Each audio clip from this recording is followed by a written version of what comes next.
Hi guys, so carrying on with our breakdown of snatches. Okay, today we're going to be talking about your third pull and then obviously you drop underneath the bar. So when we talk about your third pull, we mean that final part of the extension, the transition, and then obviously that drop underneath the bar. Okay, so obviously we've already been through your first and second pull.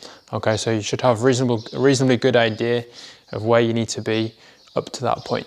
Okay, on your third pull, obviously the most important thing here is making sure you get that full extension of your hips, knees and ankles. Okay, that so-called triple extension. Okay, and ideally we want this to be simultaneous between all three joints because that's how you're going to generate the most power. Okay, which is why it's important that you want to think on that third pull, you want to think about driving through your heels first. Okay, because driving through your heels first is going to make sure that your hips and knees are fully extended, as opposed to coming onto your toes first or extending your ankles, which is then going to leave you on your tiptoes, but without your knees and hips fully extended, okay, which with any kind of weight is going to put you off balance, and it's going to mean that you're going to end up bringing your hips forward towards the bar, which again is going to lead to you swinging the bar forwards and obviously letting that bar drift out in front of you, which is going to make you catch that bit harder.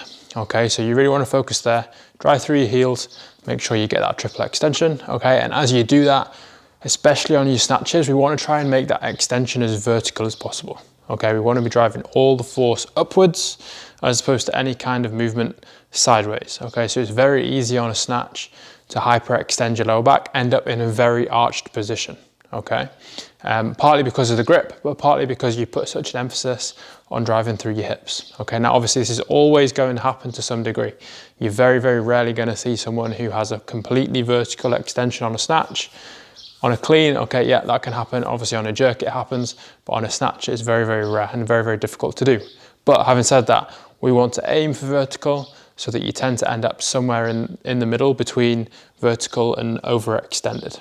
Okay, and like I say, that's going to help you get as much power as possible into the bar going upwards, but also again it's going to help you control the bar and stop you looping that bar forwards. Okay, once you've got that extension, then you want to start to think about your elbows and your bar path. Okay, so again, obviously we want that bar path to be as straight as we can, so it's moving in a nice straight line, and as you drop underneath it, the bars stay nice and close to you so you can get into a good solid catch position. All right, so with your elbows, when we first extend, obviously your elbows are going to be coming up towards you as opposed to letting the bar drift out in front of you. Okay, but once you've gone through that initial extension, that slight elbow bend, you want to slightly angle your elbows back as if you're pulling that bar in towards the bottom of your chest. Okay, obviously when you're doing a full snatch, you're going to be dropping underneath it, so you're not actually going to hit yourself in the chest, and that's a good target to aim for in terms of the maximum height the bar reaches on your extension.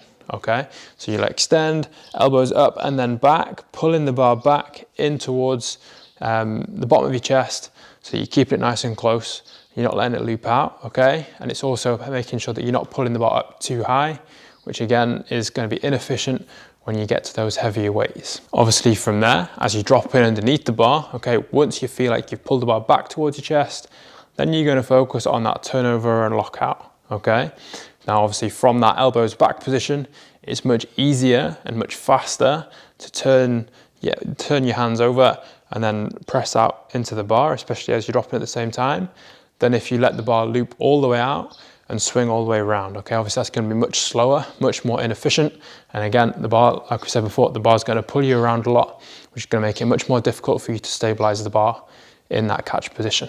Okay, and then finally, obviously once you're in that very bottom position, we want to see a very solid squat position. Okay, so with your feet, you want to be nice and balanced. Okay, so you want your weight around your midfoot to heel.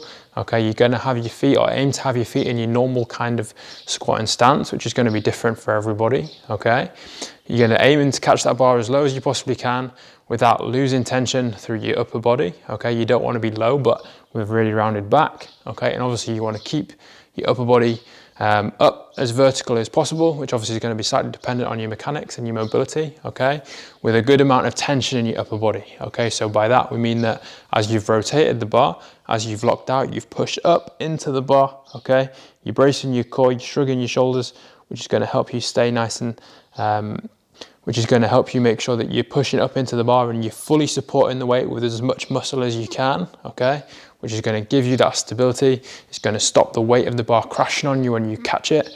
okay, which obviously is important when you get towards your max kind of weights. All right, obviously in that position too, you want to make sure that you're keeping your head up, look straight forward, don't look down at your feet.